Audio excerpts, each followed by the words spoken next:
Okay, we would like to get started tonight. Sorry for the delay. This is our Bountiful City Council meeting, Tuesday, May 9th, and we will begin with a Pledge of Allegiance by Sterling Harris.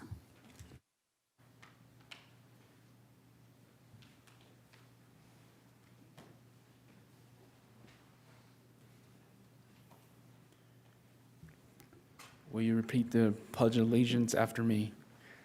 I pledge allegiance to the flag of the United States of America and to the republic for which it stands, one nation, under God, indivisible, with liberty and justice for all.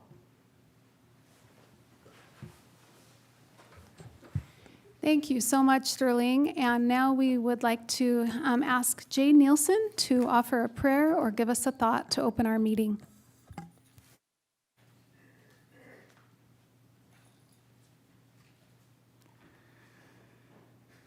Our dear, beloved Heavenly Father, we are grateful to be here.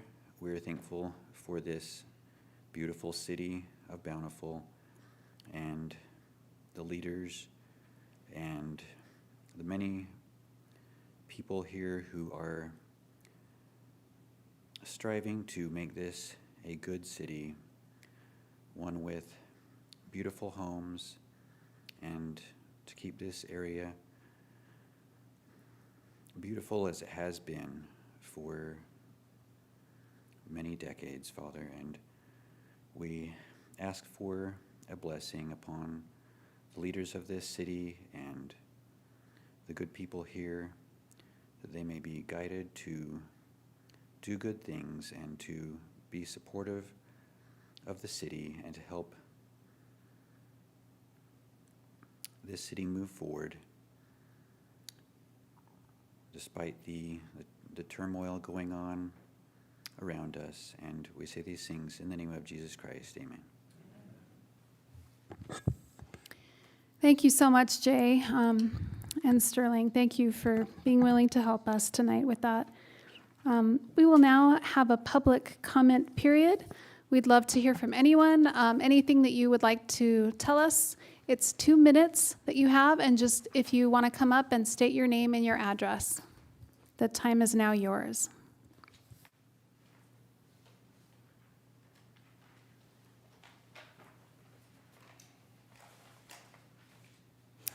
Okay, seeing none, for our public comment period, we'll move to consider approval of minutes of previous meetings held April 10th, 11th, 12th, 13th, and 25th. So moved. Second. All in favor? Aye. That motion passes, and that was Councilwoman Price Hewish with the second. Thank you. Council reports. We will start with Councilwoman Bradshaw. Thank you, Mayor. I wanted to report tonight on the South Davis Recreation District, where I serve as our representative to that board. I've reported in past meetings that we continue to have some robust budget discussions at the Recreation District. And part of the reason I wanted to make sure I put this on your radar and on the radar of the public is there are discussions taking place in terms of how to help balance the rec district's budget that include discussions of tax increases. Right now, the total of cash reserves used and unreplenished for the recreation district sit in the negative at just over $1 million. The rec district has struggled financially because of COVID, because of closures related to COVID, and closures related to repairs of the roof and the air handlers. But as I've dug into the budget, there were, in my opinion, some struggles with that budget and uses of reserves to fund employee personnel before COVID. And so as the pandemic hit, the reserves probably weren't robust enough to then handle that crisis. The rec district's budget is kind of an interesting animal in that there is a property tax levy to repay the bonds that were used to build the facility. There is a separate subsidy level levy that all residents pay, whether or not they use that facility. All residents of the 5 cities pay to subsidize the operations of the rec district. And then another part of their operating funds come from the passes and fees from those that are using the facility or have kids or themselves enrolled in the various sports programs at the recreation district. I have been, along with a few other board members, championing a budget response that would address all areas, that would seek a reduction in the expenses of the rec district because they continue to spend more than they bring in. So I think reducing our expenses to learn to have that district live within its means is important. I do think we need to examine and ensure that all of the sports programs and the recreation programs are seeking to cover costs, particularly those that are competition in nature versus purely recreational. We need to do a full examination and make sure that we are charging appropriately. And then the recreation district has not looked at its property tax since its inception in the early 2000s, and so there probably is truly some lost inflation catch-up that ought to take place. And so that is an approach that I have been a champion of, along with a couple other board members. There are other board members that don't see it quite the way I see it, and are proposing some fairly significant property tax increases in the realm of 150%. So I wanted to make sure that the public is aware. They do have open and public meetings. I encourage folks to attend as we continue to work on this problem. It'll be before us probably from now through most of the summer, quite frankly. And it is definitely a challenge. I think wellness and recreation is an important component of our communities, and one that I support. I feel like I am very much a product of our recreation system growing up here in Bountiful, and it led to awesome opportunities to play sports in college that were very formative for me. But I also believe in the need for balanced budgets and approaches that are respectful of the taxpayers' dollars. So I'm sorry to kind of give that downer of a report, but I think this district operates somewhat in an obscure fashion. People don't know that it exists or how to find it, and want to make sure that people are aware. Thank you. Thanks for that report. We really appreciate you keeping us in the loop. Councilman Higginson.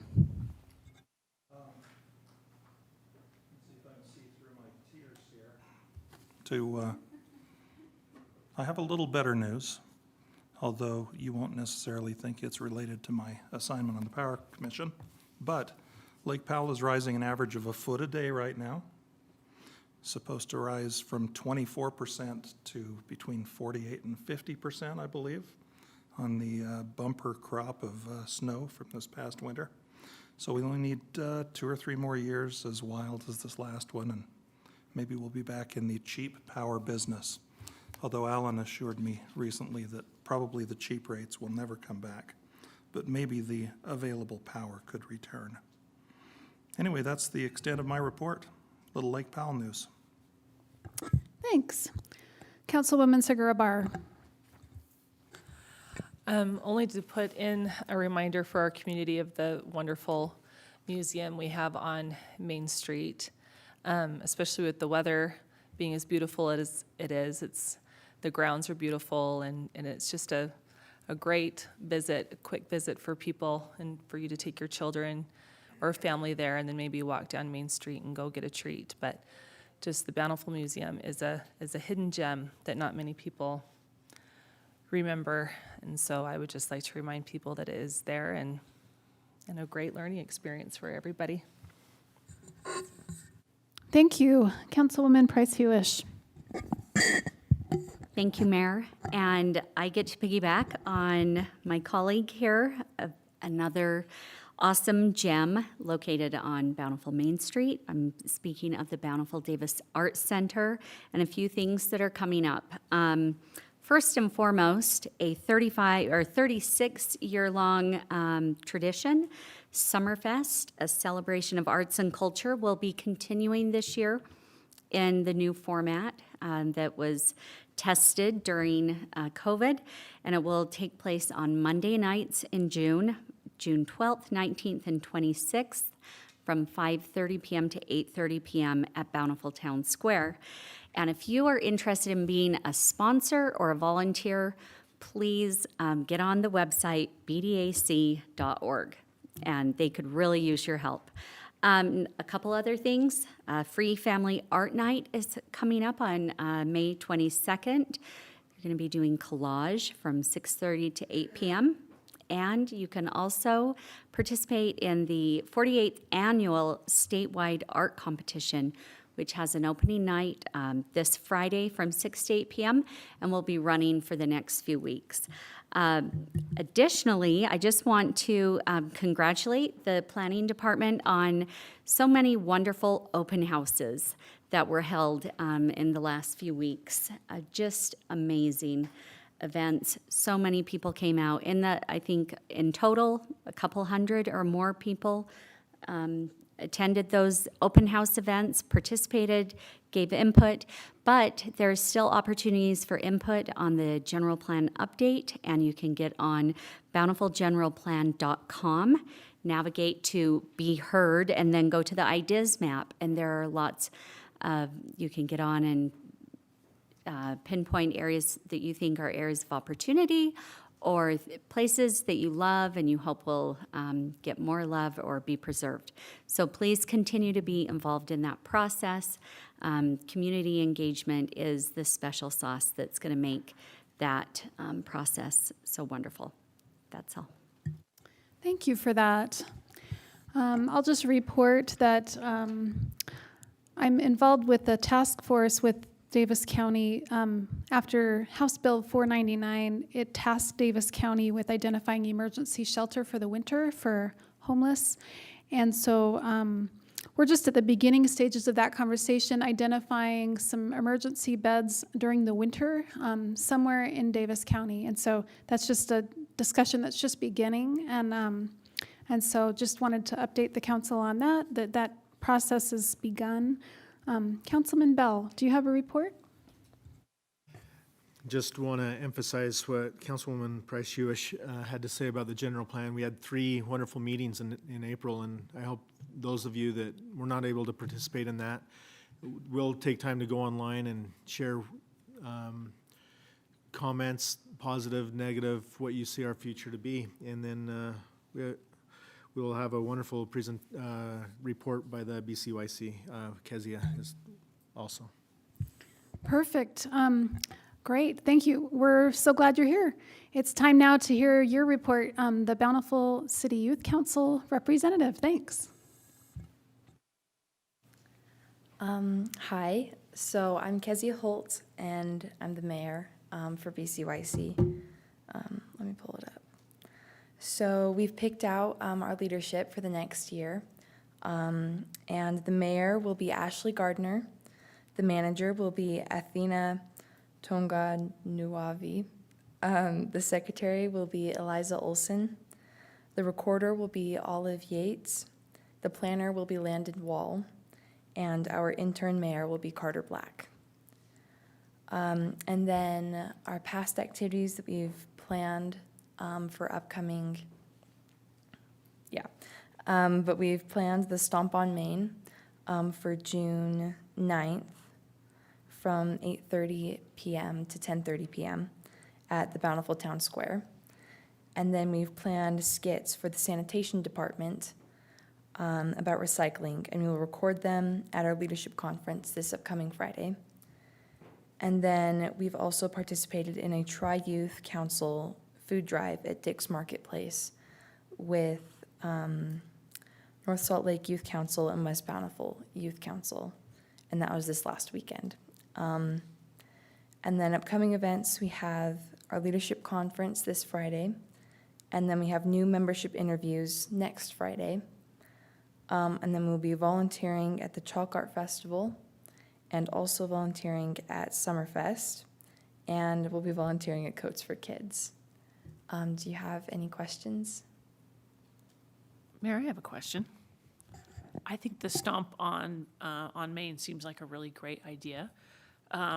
What can we do to help make sure that, that the youth know to come out and turn out? Is there something you'd like us to share on social media channels to help spread the word?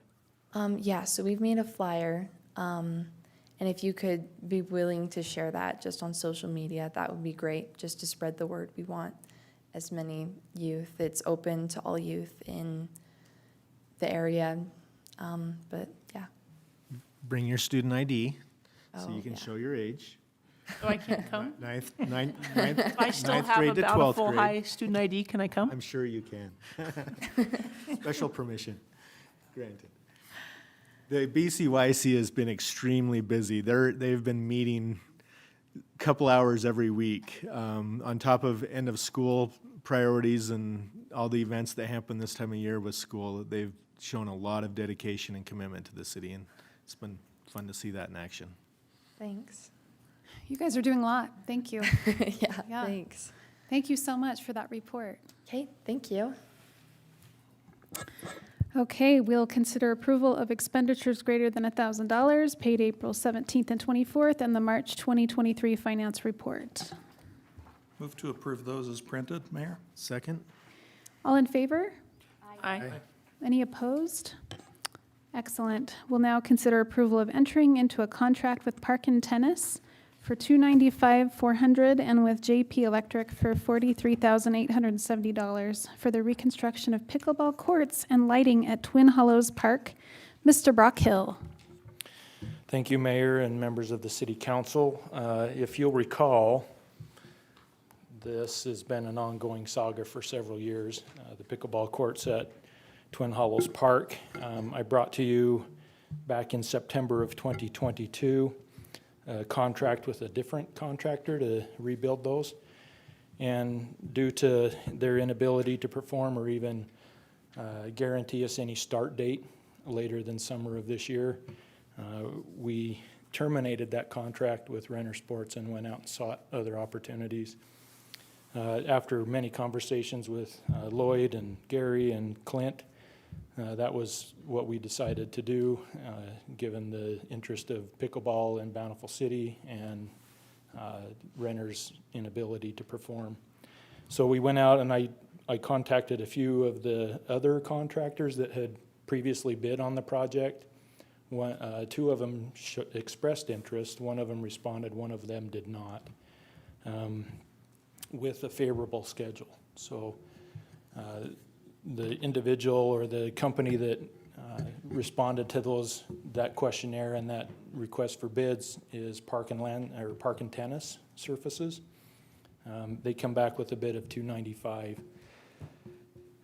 On top of that, we also had to, or a requirement of lighting, we had to replace the lighting up there due to the different layout of the court that's happening, and so the lighting needed to be redone and added a couple. We sought bids for that as well from the same companies. Such Concrete never did offer a quote.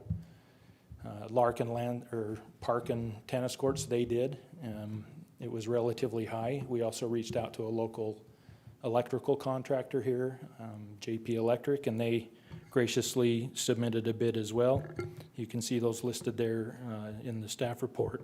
Park and Tennis Courts came in at $48,000 and JP Electric at $43,870. And then Renner Sports never did submit a full and complete bid or a quote for electrical as well. So I present to you tonight that contract with Renner Sports, Park and Tennis Courts for $295,400, and then also the quote for electricity, the new lights, which consist of using the existing stuff. Some of the lights up there is still, at least the heads up on top of the poles are still good, and we found that we could still use those. The poles are still good. We'll have to do some reconditioning on the poles, have to repaint those, but JP Electric's willing to help us with that. So we chose JP Electric as the electrical contractor there. demolition for the site has already been completed. That was done by our own streets department, along with some additional work with some road base that they've helped us with, so we appreciate their help. The significant impacts that this is going to involve, we know that the $295,400 is more than what was budgeted for originally in the RAP tax allocation from 2016. The original budget's $250, so we know that we're over budget there. We also received a generous donation from the Ray and Beverly Ward family of $45,000, which they designated for use here at the pickleball courts when the reconstruction happened. And then the lighting contract for $43,870 puts us over budget on that. However, the $43,870 that we are over, Gary has graciously helped us out with from the capital contingency account in the legislative budget. So that's where the difference will be made up. It will be fully funded through those different sources of funding, and staff recommends to council that they authorize park staff to enter into a pickleball reconstruction agreement with Park and Tennis for $295,400 and JP Electric for the electrical and lighting services for $43,870. And I'll answer any questions you may have. I have a question on the budget. Is that coming from the current fiscal year contingency, or because the project won't be completed probably until the next fiscal year, will it be next year's So contingency? it should be completed this fiscal year, and so it is coming from this fiscal year budget. Okay, thank you. May I piggyback on that? For those listening at home, can you explain the line item of capital contingency in the legislative budget, exactly where that money is and Yeah, what it is normally allocated for? You bet. So it's a line item in the legislative department's budget, which is the city council's budget. And I believe there's, in the capital line, I think there's $100,000 put aside every year. Sometimes we use that if we overrun on our salt budget. Usually it's not used at all. It's really in place for things like this, where if we have a pressing need or an opportunity. Most years, I would say 85% of the years, it's not spent, and then it just rolls over into our capital accounts for use allocation on other projects. So what's the time frame that you guess that you're thinking? We anticipate this to be done this fiscal year, probably by the end of June. They're currently working up there. We have the demolition done, and the rest of the other contractors are just waiting for this approval to happen, and then they'll get moving. So you're estimating that they'll be completely done in like a month? By the end of June, 2 months. 2 Okay, months, yeah. great. It's exciting. Any other questions, council? Mayor, I'm prepared to make a motion. Okay, I'd make a motion that we approve the contract with Park and Tennis Courts and with JP Electric in the amount of $295,400. second? Is there a second? Second, along with the thanks to Ray and Beverly Ward for their generous donation. And do we need to add the 43,870 as well?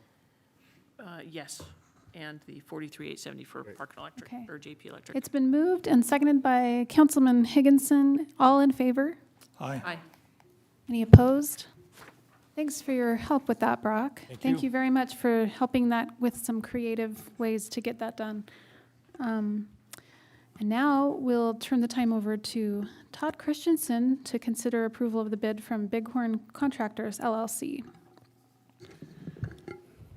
Madam Mayor and members of the City Council, we're looking forward to a big trails year this year with many miles under contract for construction. To support some of these trails, we will need some bridges, and the first of these bridges is what is before you now. Bridge number 1 is what we're calling it, what we've called it on the Forest Service application. And this is a bridge that is crossing Kenny Creek near the Mueller Park picnic area. So it'll be on a new trail that'll connect the parking down at the bottom of Mueller Park up with the trails network up above in Mueller Park. And I must acknowledge the U.S. Forest Service Regional Office, whose staff was very cooperative and helpful in reviewing and giving us comments and review that were helpful for this, for our bridge submittal. But we were able to get the plans to their satisfaction and to our satisfaction, and we put a project out to bid, and we were happy to get 4 contractors who bid on the project. The low bid was Bighorn Contractors LLC, who we have not worked with Bighorn Contractors LLC, but they did supply information on similar projects and references. All of the references, loved working with them, thought they were very capable, competent. So I therefore have no hesitation in hiring Bighorn Contractors. And the cost for this will be paid using trail bond funds. And the recommendation is that the City Council accept the bid from Bighorn Contractors LLC to build the 2023 Mueller Park Structures Bridge 1 project for $74,500. Move to approve. Second. It's been moved and seconded. Any discussion? When do you anticipate this being installed? August. The deadline for this project is the end of August. So unless we run into unforeseen circumstances, we think that that's doable with the lead time that's anticipated on this particular bridge. Wonderful. Any other questions? It's been moved and seconded. All in favor? Aye. Any opposed? Congratulations. That's so exciting. Thank you. Thank you. We'll now turn the time over to Amber Corbridge to consider approval of the architecture and site plan review for Tino's Tap Room. Good evening. So on May 2nd, the Planning Commission reviewed both a conditional use permit and this site plan for a new bar at Robin Tino's, and it would be called Tino's Tap Room. They approved the conditional use permit with conditions. Those conditions are listed in the packet. One item that's not there is that they added that the bar hours of operation would match the restaurant hours of operation, but no later than 11 p.m. So I just wanted to fill you in on that piece of information, just for your information. But they forwarded a positive recommendation with the conditions, and the vote was unanimous, 6-0. And so with that, with those conditions, I'll list, they approved with a condition to submit a detailed floor plan showing number of fixed chairs for both the bar and the restaurant. Also, the bar area is limited to 49 occupants.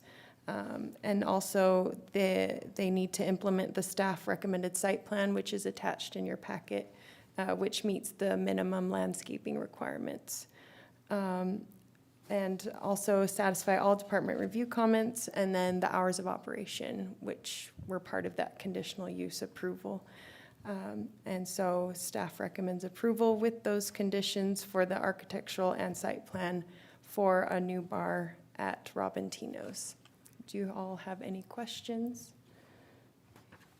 Mayor, I do if I could. Sure. And I want to first thank Amber for taking time to answer a full page of questions that I personally had this last week. Appreciate your time. You're welcome. So, Amber, why are we requiring them to do the landscaping in a parking lot that has existed longer than anyone knows? So with a change of use or a new use, such as this bar, we have the applicant apply for a site plan review, which is what you're reviewing tonight. And with that, we see that they meet the code as much as physically possible. And with the large parking lot, we saw that there was a need to meet the landscaping requirement, including the 5% landscaping for parking lot areas. And so we recommended that they added landscaping islands at the ends of stalls to meet that minimum 5%. Okay, and this is done on all site plan reviews, even internal building site plan reviews? Yes. Very good. Are we requiring them to put greenery in those landscaped It areas? would need to meet, our landscape code, so we don't have plants specified in that plan that I recommended, but they would need to include some sort of greenery or plants and probably street trees, or not street trees, but trees in the islands. But, yeah. Thank you for that. What other questions do you have, council? I'm just glad we've introduced both trees and street trees into our discussions so that we can be really confused about which are which. If there are no other questions, Mayor, oh, sorry, please. You were going to do what I was going to do. I'd be You happy go to for make it. a motion that we, let's see what we're doing here, that we grant approval of the architectural and site plan for Tino's Tap Room as presented. Second. Thank you. Thank you. It's been moved and seconded. All in favor? Aye. Any opposed? Excellent. Thank you. Thanks for your work on that. We'll now turn the time over to Chief Beeler to consider approval of the purchase of software development from Accelerant USA. Either that or I fling them across the desk at people. Thanks, Mayor and members of the council. Sometimes this seems like it's the project that is never ending. I've been here a couple of different times about the eForce transition into Motorola Flex. This is going to be another component of that. We own the data that eForce has been providing for us, meaning name records, telephone records, all of our police reports, all of that sort of data. Going through this process, we've realized that there's going to be a need for us to continue to be able to have access to some of that data. Originally, we were prepared to print off various reports that we needed, make a transition from cases that were open and transfer them into the new Motorola system, so we weren't going to need to have a lot of that data. But we have realized that there are other requirements that we're going to have to fulfill, such as grandma requests and expungements, and those are probably the biggest reasons that we're going to have to continue to have access to that data for many years to come. So knowing that, we reached out to a company called Accelerant, who provided a quote for us. Oh, let me back up just a second. So we reached out to eForce, first of all, to ask how much is it going to cost for us to be able to continue to have access to this. We're not adding any new data to it, it's just accessing the reports. And they gave us a quote of $44,508 per year. Now, because we're gonna have to do grandma requests and expungements for many years into the future, we felt that paying $44,000 plus per year was not sustainable nor a wise use of our funding. So we reached out, we had a recommendation to reach out to Accelerant USA, who specializes in this type of work. They came back and gave us a quote to be able to take all of that data, write a software program that allows us to be able to use that information for many years to come at a one-time cost to them of $28,000. We've involved eForce and our own IT department in trying to come up with these solutions on what was going to work, and we believe this is going to fix that particular problem. So I am here asking you to approve the purchase of Accelerant software, or a contract with Accelerant to develop a program that allows us to access that data for $28,000. We already have signed a contract with them with the approval of the city manager, because we were on a time crunch in order to be able to do that. That program was supposed to be going live for us towards the end of June, and we're still working out some of those dates, but they needed a month and a half to 2 in order to write that software. So there you have it. Does anyone have any questions? Sorry to be full of questions, but may I? So this $28,000 is going to remove the $48,000 a year, $44,000 a year subscription essentially that we were paying before? Correct. Thank you, Chief. That's awesome. So it's a one-time cost, and then you'll have the information in perpetuity. Correct. Great. had one- Any other questions? I have Yeah. a question. I was looking for it. I was looking at the contract on paragraph 7. It talks about the information is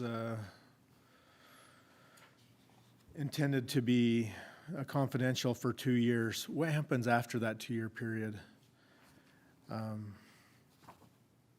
Is it then, does the accelerant then have access or able to use that? Sorry to put you on the spot. Can you point to a page again? Yeah, Sorry. it's page 86, paragraph 7, What's the heading of the confidential information at confidential information? the bottom.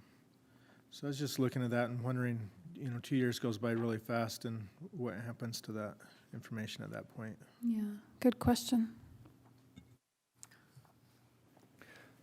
I don't have an answer for you. Okay.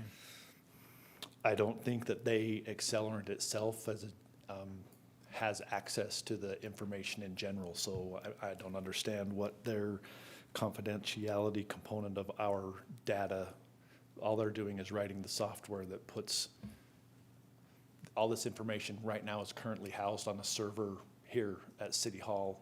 All they're doing is writing an SQL program that allows that data to be searchable to us, not using eForce's program. So- Basically a spreadsheet type stuff. We could type in somebody's name if they've asked for their records to be expunged. We type in their name and it goes to this section and gives us their name and the report number associated with it. Okay. So I'd have to get back with you on that. So Clint, would you say that we could approve this with pending that things are resolved with that question? Yeah, you can do that, and just give us the latitude to be able to find out the answer to that and then make the appropriate change. I'm comfortable with that. That's fine. Any other questions for Chief Beeler? I want to say thank you for looking for cost-effective ways to keep this information available and usable and saving money, so thank you. Make a motion to approve the contract with Accelerant for the amount of $28,000. Second. All in favor? Aye. Any opposed? Great. Thank you, Chief. Thanks. Okay, and now we will hear from our Assistant City Manager, Galen Rasmussen, about consideration of approval of the fiscal year 2023-24 tentative budget and related items. Thank you, Mayor and members of the council. This will look very familiar to you. You have spent a number of days in meetings with the city staff and reviewing our budget to this point, and it is now time by state law. We need to present for consideration what is called a tentative budget, and that is the consolidation of every department's budget that you've reviewed, and for consideration now of the public to have a time between now and the time we final adopt it, which hopefully you will set that time tonight for June 13th. And so this is just a overview for you to take a look at tonight. Just a review of the budget process we've gone through and to this point, and then what is ahead of us. We've gone through a process that started in January, and we have reviewed our revenues, our expenses, and balanced the budget with our city manager and with our departments. And we've now come to May 9th, where we are presenting this as a tentative budget for your consideration. Ahead is then June 13th for adoption of the final budget, along with what we hope to have a tax rate for you to consider at that time for property taxes. And then reopening our budget. We talked a little bit about our budget having some things that might need amendment in our current year, and then adoption of our upcoming 2024 budget. So that's kind of a look at where we're at now. The summary of the budget we have before us is Here graphically, the total net budget of all departments, all funds of the city is $82,151,595. There will be a few adjustments to this budget because of adjustments that I'll talk about here in just a moment. But just a few key points for the public that is here, and just as a reminder for you as well in considering this budget. The budget is balanced between revenues and expenditures because we can't print money, so it's important that we balance the budget. The council priorities are restated and addressed as usual, and there's no property tax increase proposed. That property tax amount is $3,561,805 in total revenues. There are a few fee increases that are included in this budget, and I've identified those here, some in engineering and planning, and then in our enterprise funds, recycling, 25-cent increase in fees, water, an increase of 5% in rates and adjustments in our billing tiers, and then power, 15% rate increase. Our cemetery has a few adjustments as well, primarily for division of rates for residents and non-residents. One addition to the rate schedules that I sent to you earlier that's in your packet tonight, there is one adjustment that needs to be added in the cemetery fees. That's $200 for non-resident raised marker fees. And that would be for existing lot owners that that would apply to. So that would be added to the document that you received before. And then subject to approval of the Utopia contract with the fiber optic network system, there is a set of fees that are related to that. And we'll have additional discussion about that in a moment. The budget includes a 5% cost of living adjustment and employee increases for merits for those that qualify, and also for some selected market adjustments to keep our competitive wages with other like cities. We also have a 7% increase in our medical insurance, and there are a few new positions that are identified there. One part-time position that's in the legal and police departments, that's a shared position. And then we had an internal combination of our finance and treasury departments that resulted in a reclassification of one position to a utility supervisor, which oversees that. And then reconfiguring a few positions within those two departments. And then finally, 2 full-time positions to staff the previously approved in-house recycling program. Now, tonight we have both our power director and our water director here to take a moment and go a little bit deeper dive into the power department fee increase and the water department fee increase. So I'll just turn some time over to them, whoever wants to go first.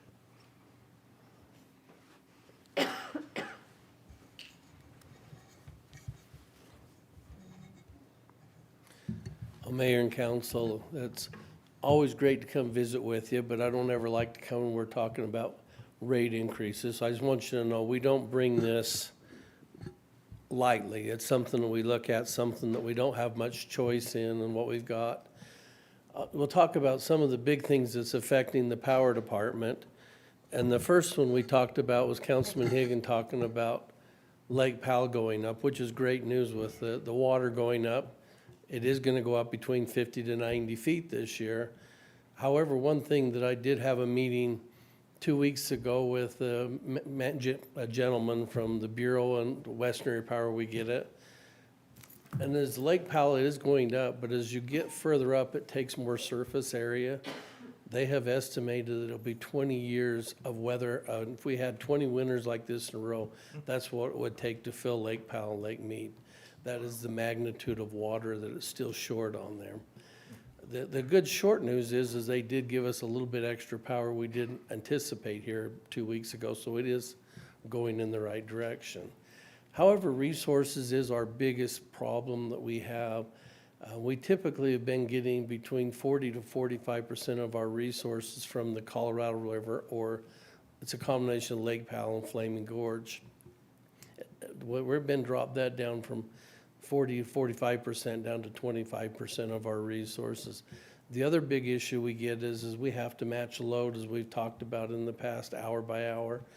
This is one of our only resources we're able to schedule to meet the needs of the city as we peak ourselves up when people come home from work. So we've lost a lot of our peaking power, plus the fact we've lost roughly half of our power that's come from them.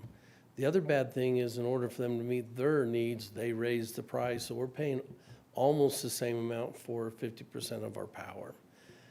The other issue we have is we had our ace in the hole, which was the IPP project in Delta, coal fire project.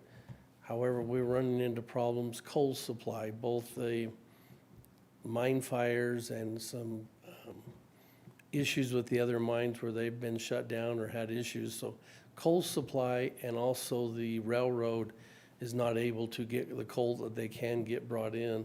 We're currently running, we have 8 megawatts, we're only able to run 1 megawatt. We're running 1 unit at minimum, and we'll continue that other than through the summer.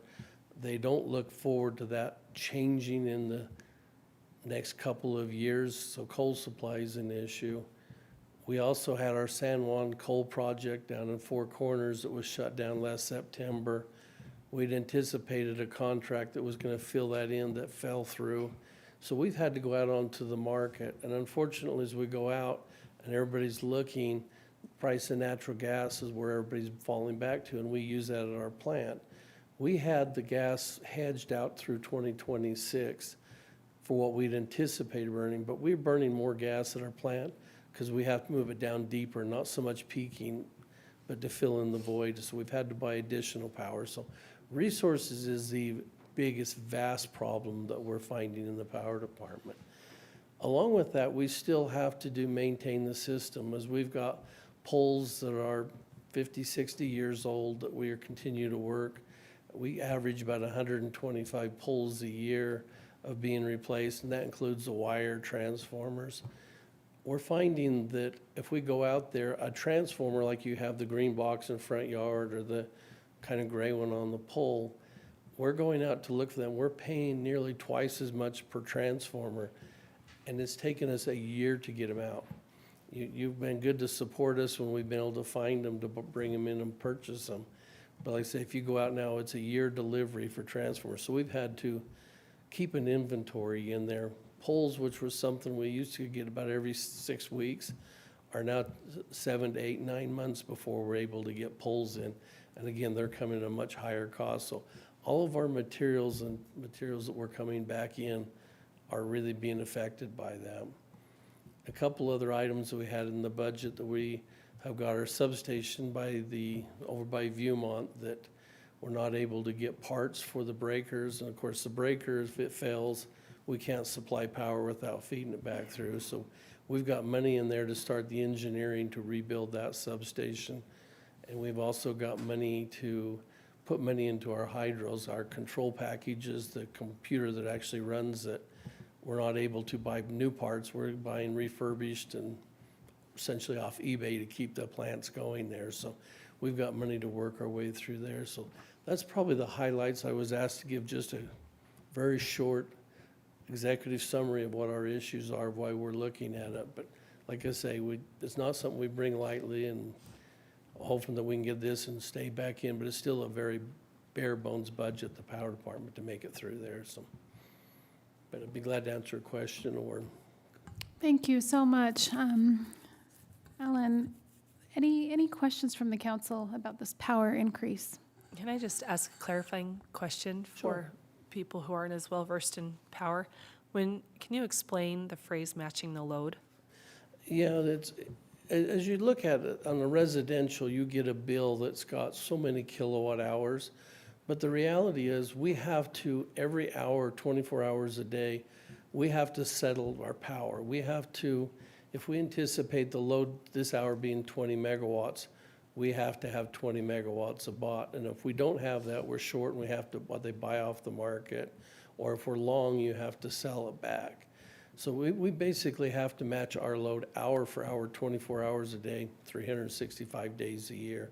So we're basically matching power generation that we're buying to what the needs of the customers are. An example is yesterday was cool.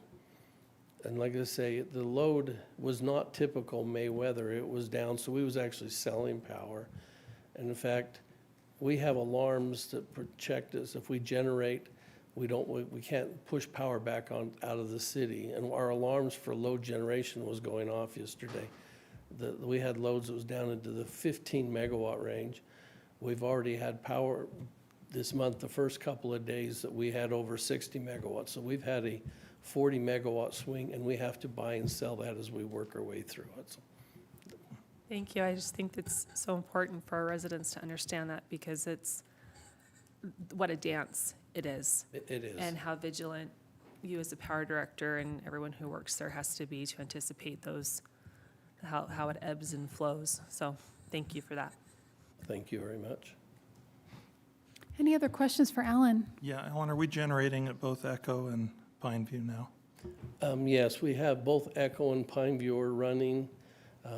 Echo has been, or excuse me, Pineview has been running for a couple of weeks, but the reservoir level, they've dropped them down so far to make a hole for the snowfall that they expect to come out of the higher altitudes, that we was only getting about 100 kW out of the Pineview, which is a 2 megawatt, so 2,000.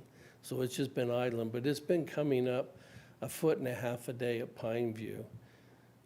Echo, they have been letting enough water out of it that we've actually had to go sandbag the doors because they've been letting so much water out, it was flooding the parking lot, but it was down below the level it was able to generate.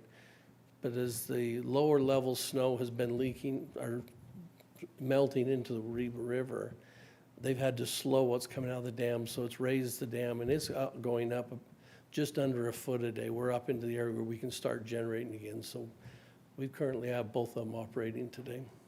Quite a paradox that we had so much snow we couldn't generate power. Yeah, it is. It's one of those things you would have thought would be running the whole time, but like I say, it's that managing so they don't flood downstream to make a big hole to make room for it here at our local reservoirs. So Thanks. one of the things we're glad we don't have to do is manage the flood on those rivers. So Indeed. Thank you. Alan, when was the last time we raised our power rates in it Bountiful? would have been 2 years ago. We had a 2% rate increase 2 years ago. So we've had rate increases every couple of years over the last number of years to keep up with, like I say, the increasing in resources and materials, labor costs, everything that we've had to do. So we typically have been trying to hold them. If we had been able to follow what we would have been, it would have been a 2% raise every 2 years is what we had identified back into our long-term financial plan. So But all of these things that have come to pass are not what you would have predicted. So you had to kind of take extenuating. And in fact, like I say, Measures. we're going to have to open the budget this year because one of the things is we've looked at here is we wanted to make sure this wasn't just a spike that would come back down. So we have gone through a fair amount of reserves. I mean, we're talking over $5 million of reserves that we've burned, gone through this year to supplement the power to make sure that this wasn't just a spike, that we've used those reserves, but we're looking out and hedging power out into 2 years in advance at this point. It's going to be at least 2 years that we're going to have to be to this point. So Thank you. Thank you very much. Any last questions before we turn the time over to Craig, our Water Department Director? Thank you.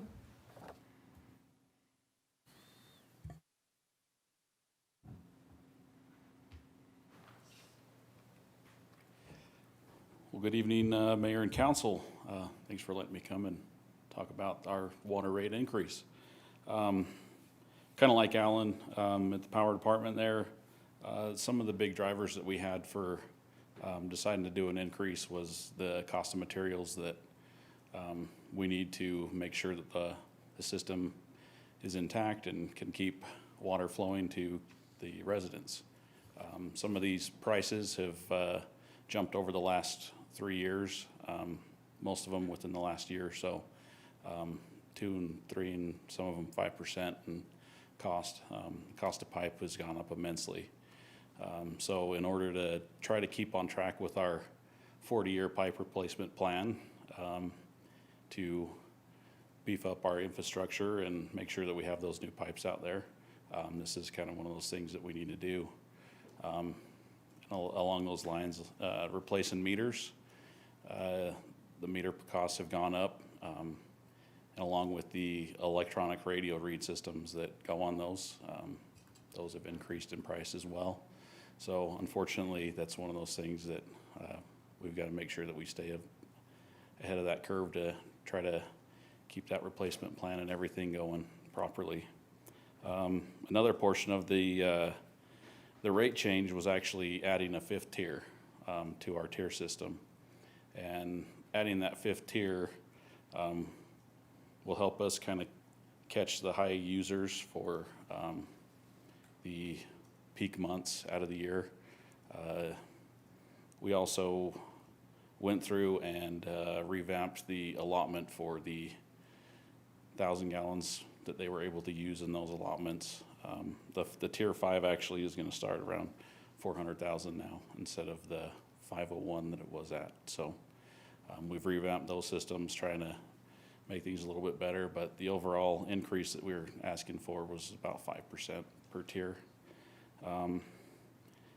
So part of doing this was just making sure that the water department here in Bountiful can continue to financially be stable for the future and for the needs that we need right now to maintain and make improvements to our system.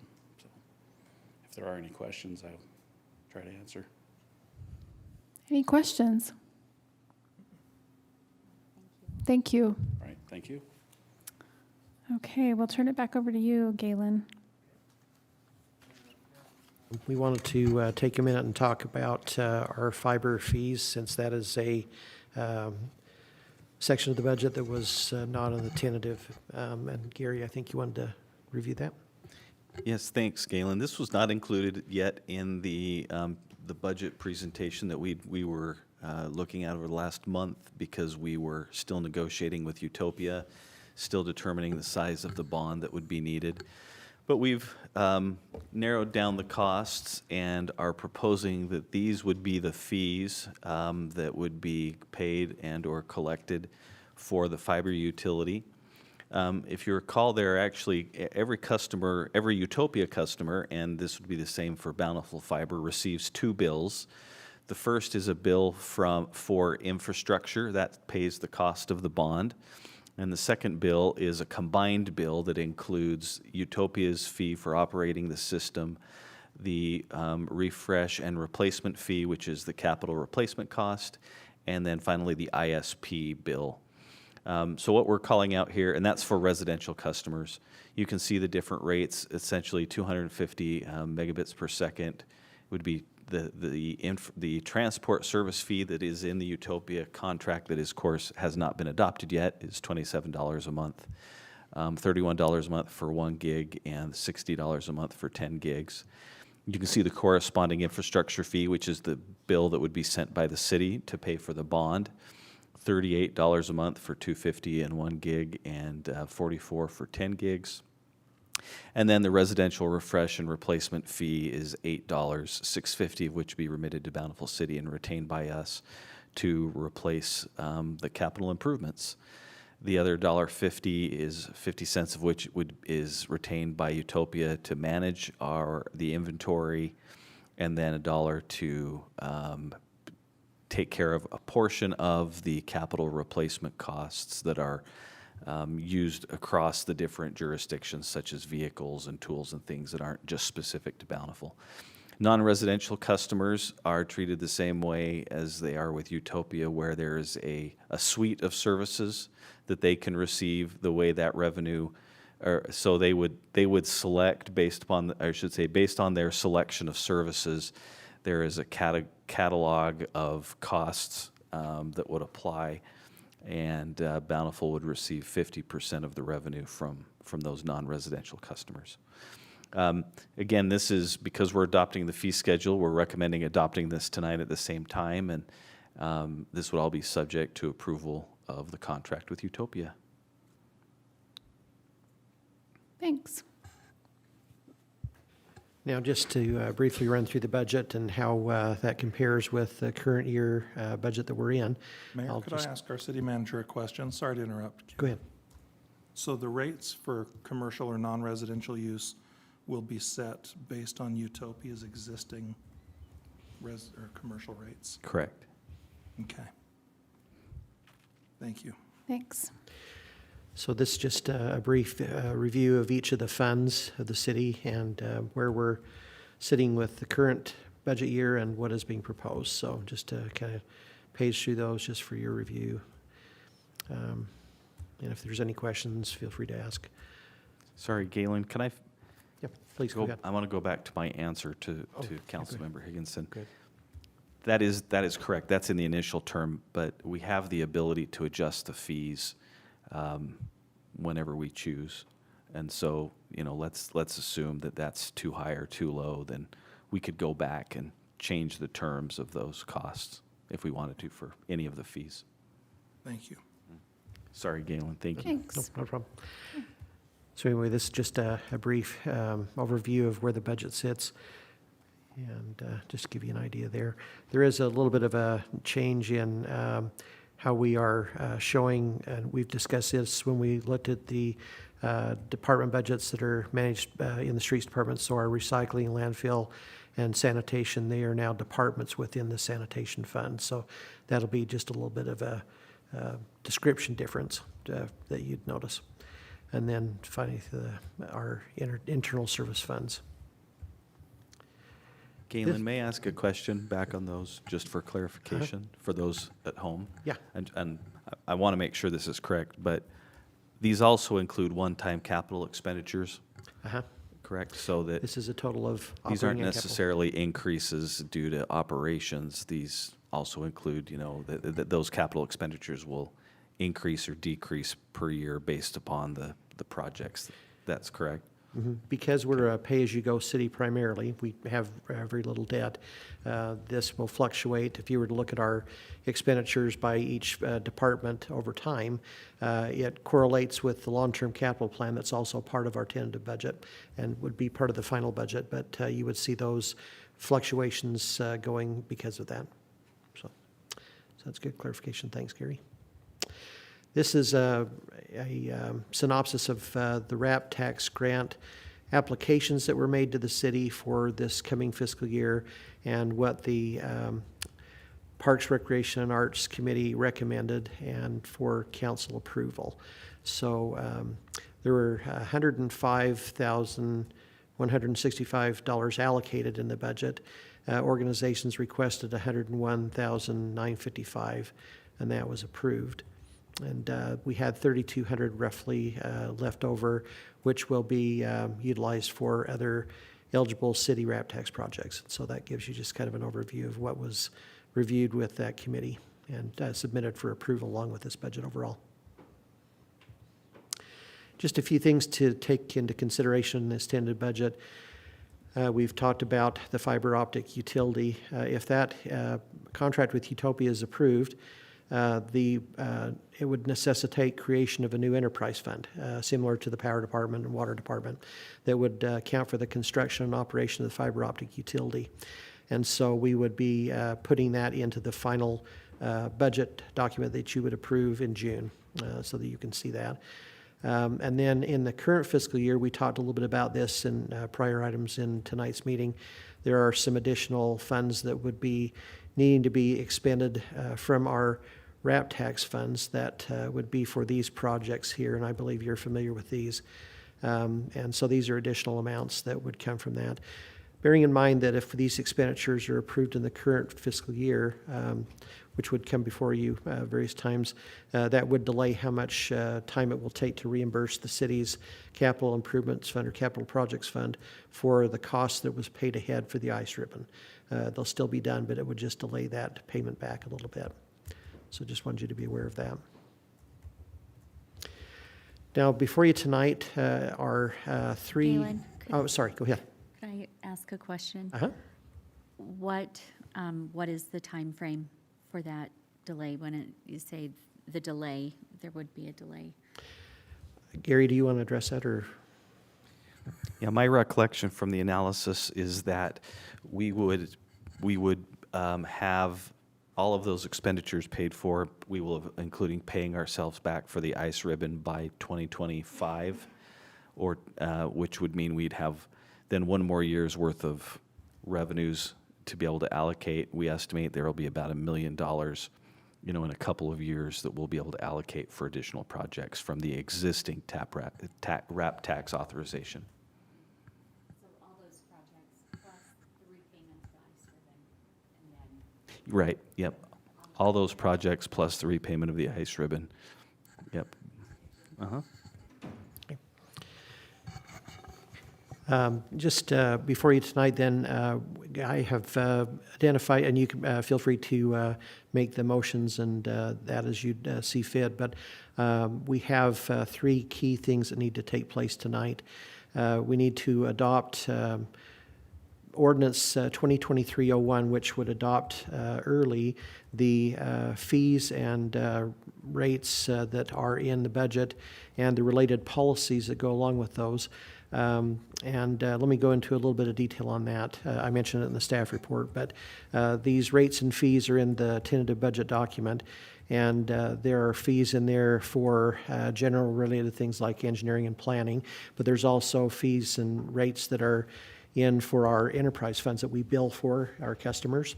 And so there's a difference in the effective date. So the effective date of everything except for those things that we see on our utility bills, so power, water, stormwater, and so forth, the things that are not those items would be effective tonight. The things that are related to the billed things that appear on your utility bill would be effective for June 1st usage. And so that's a distinction in that ordinance. And so I would recommend the first motion that you would consider making would be to adopt that ordinance that would adopt those rates and fees, which also includes those fiber optic fees that were just discussed, subject to the approval of the Utopia agreement. And that would be effective tonight with that change of the June 1st effective date for the utility-related costs. The second motion to recommend would be to adopt the tentative budget itself with the adjustments that we've noted. And then that would be brought forward to you in June to final adopt.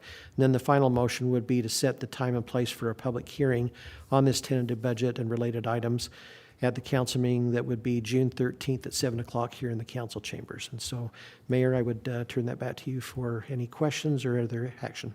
Thank you so much. A question on that. So there are a number of rates and fees that are changing. There's also some policy changes. And so I'm guessing that the personnel that is really the ones who will be administering this change or communicating with the public about these changes, if it's effective today, some of these rates effective as of this meeting, then I'm assuming that those departments are prepared as of tomorrow to administer those new policies and to have those new fees in place. Is that right? We've actually done some advanced work on that through sending out a notice, particularly on our water rate change and our power rate change that should have come out in your utility bill. And our staff has been briefed. They have a copy of that, are well aware of what questions might come up and are prepared to answer those, as well as each of the departments separately. And some of the other maybe more substantive policy changes like the cemetery policy that we discussed quite a bit, in prior meetings. They were drafted with the cemetery staff, so I think they've actually been anxiously awaiting this, and they're ready to go and communicate those changes to the public. Good, thank you for the question. Thank you. What other any other questions the council has about these actions, these motions? So Galen, sorry, are you, with motion number 1, are you recommending that we, in the language of motion number 1, that we say including the fiber optic fees subject to approval of the contract with Utopia? I don't know, you'd need to do that. That's actually included in the ordinance itself, those fees. But that's a great question. The only fee that is not in the ordinance is the $200 non-resident raised headstone marker. So I think an appropriate motion would be to adopt ordinance 2023-01 as drafted with the addition of the $200 cemetery non-resident marker fee. And that fee I will put into when you get the printed document, it'll have that in it. But Mayor, I was just going to mention for any of the public that's listening at home, this is a comprehensive budget document that we spend a significant amount of time going through the second week of April and multiple series of meetings, going through it, open and public meetings, going through it line by line. Residents are welcome to join. We had one resident who joined, I think, for 4 of 6 of those budget meetings this year. But part of the reason we don't go as deeply into those individual departments in this meeting is because those individual budget hearings have been held. And we've examined it more deeply in those meetings. That's a great point. Yes, we've been through all of these line items in depth for each department. We really appreciate all the work from Galen and all the staff and all the department heads in the preparation of these changes. Any other questions or comments? I'm prepared to make a motion, Mayor. Great. I'd like to move that we adopt ordinance 2023-01 for fiscal year 2023-2024 for rates, fees, and policies effective May 9th of 2023. Second? All in favor? Aye. Any opposed? That motion carries. Thank you. Mayor, I'd like to make a motion, if I could, that we adopt the tentative 2023-2024 budget, and also that we set a public hearing for the specific date and time of June 13th, 2023, after the meeting starts at 7 p.m. And I believe that's it. I'll second. All in favor? Aye. Aye. Any opposed? Thank you. Excellent. Okay, we will now consider approval of Resolution 2023-06, authorizing an interlocal agreement with Davis County for CDBG block grant for fiscal years 2024, 2025, and 2026. Mr. Galen Rasmussen. thank you, Mayor and members of the council. This is an item that comes up about every 3 years, and it is an interlocal agreement for the county to be able to provide CDBG, which is Community Development Block Grant Funds, to residents in our community. Since we are not what they call an entitlement community, where we have our own allocation as a city, the bigger cities in Utah, Salt Lake City, and so forth have their own entitlement that they receive grant funds for. But in smaller communities, relatively speaking, the counties usually get that allocation. And so this item is an interlocal agreement to allow that to occur in our city with the county providing those funds. This is a similar agreement that you signed as a body about 3 years ago. This covers actually federal fiscal years 2024 through 2026. And so it has our resolution attached, as well as the boilerplate resolution that is required by the county and to match the requirements that the federal government has for those funds. And so that's presented for your approval tonight, and any questions I'd be glad to answer. Mayor, could I ask Galen a couple of questions? Okay, I'm just wondering, this is something that I really appreciated the history that you went through in this staff report. I'm just wondering, are we receiving a formula allocation right now through the home program? And also, what kind of program benefits have we received in the past, or even most recently? Nothing directly that we apply for, because we're not a entitlement community. We have usually just had the county have the possibility of doing those things for our residents directly from their allocation. Okay, so, all right, even though it says we could be entitled, we don't. We could be, but by doing this, we give away that, if you will, give away that opportunity to do that. It's not been something we've pursued in the past, because typically it is for housing and urban development related activities, which while we do some things that are a little bit like that, we don't get into that as much as some of the larger communities that have some of those issues of blight and other things they need to take care of. Our RDA takes care of some of those things, but it's not been to level that we've wanted to apply for those. Unless, Gary, you have another thought on that? Yeah, Galen's right. We're not an entitlement community, and so our only option is to apply for CDBG grants as an organization to the county. But because we have tried in the past, but we never qualify because our area median income is too high.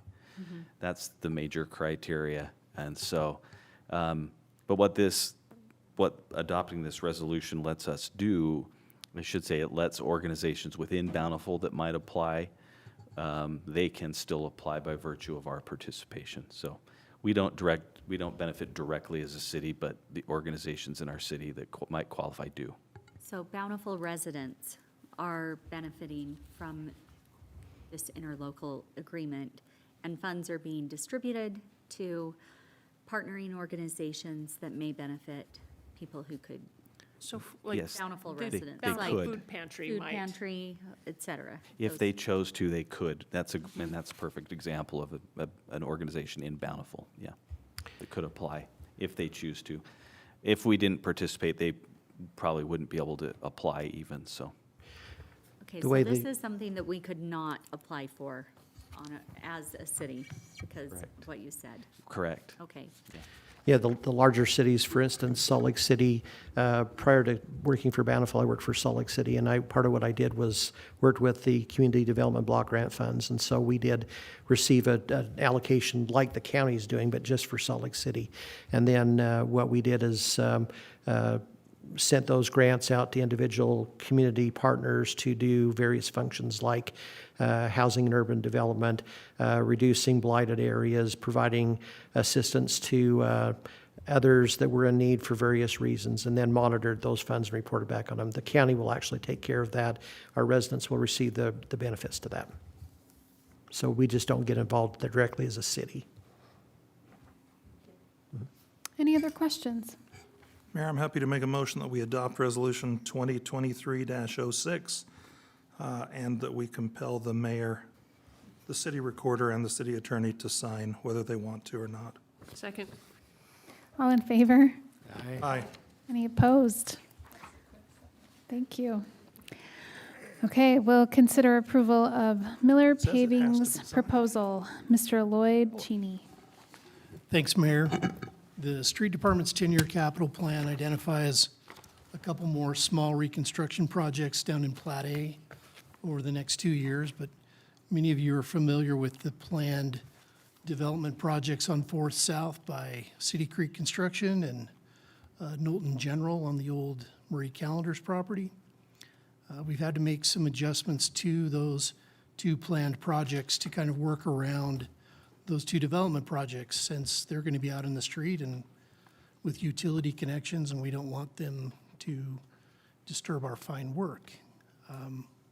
So the engineering department's put together a contract for one of these split projects. We were fortunate to have 7 companies bid on that, and I'd like to personally congratulate Mr. Clausen in my office for a very fine engineer's estimate. It's always our goal to come in third and not first. So we make a fairly poor reconstruction team. Miller Paving was the low bid, and Miller Paving is a reputable company in the area. They completed a couple of these very same projects for Murray City in the last 2 years. Murray City is very happy with the work that they did. We're looking forward to working with them because they come with the unique feature of having their own concrete crew. And we think that'll make them a little more efficient in getting these projects done because it's one less contractor to coordinate with. We would recommend award of this project to Miller Paving at the unit prices in the bid tabulation, since those tend to fluctuate up and down a little bit as we get into the project. I'd be happy to answer any questions you have. Make a motion to approve as outlined by our city engineer. Second. All in favor? Aye. Any opposed? Excellent. Thank you. And Mr. Cheney with our next item. Thank you, Mayor. Many of you are familiar with the Joe and Betty Eggett subdivision that was constructed in the last couple of years up on Mueller Park Road or 1800 South near the top of the hill. We've reached the point where the warranty period has expired, and now it's appropriate for the city to assume the maintenance responsibilities of those public improvements. We've conducted an inspection, found the improvements to be in great shape, and by your acceptance of those improvements, we'd also release the Eggett family from any further maintenance responsibility and also return the remaining bond proceeds to them. I'd be happy. Second. All in favor? Aye. Any opposed? Great, thank you. And now, Mr. Gary Hill, the approval, to consider approval of the library as vote center. Thank you, Mayor. Mayor and council, every election year, we are required to, as a city, to approve the polling locations and vote centers. Because the voting is done by mail, there are fewer voting centers than there used to be, and it provides the opportunity for residents to vote at any of these locations, whether or not they live in them. You have in your packet a list of polling locations and vote centers. There is one addition that is not in your packet, and that's Fruit Heights City Hall that we would recommend also be adopted with your motion to approve the vote centers. And I'm happy to answer any questions. I move that we, question? Sorry. Move that we approve the Bountiful City polling location and Davis County vote centers plus Second. Fruit Heights. Thank you. Second. It's been moved and seconded. All in favor? Aye. Aye. Any opposed? Excellent. I'll entertain a motion to adjourn. So moved. Second. May I ask, do we need to, are we still planning to do a closed session or are we finished? No. Okay, great. Okay, it's been moved and seconded to adjourn. All in favor? Aye. We are adjourned. Thank you.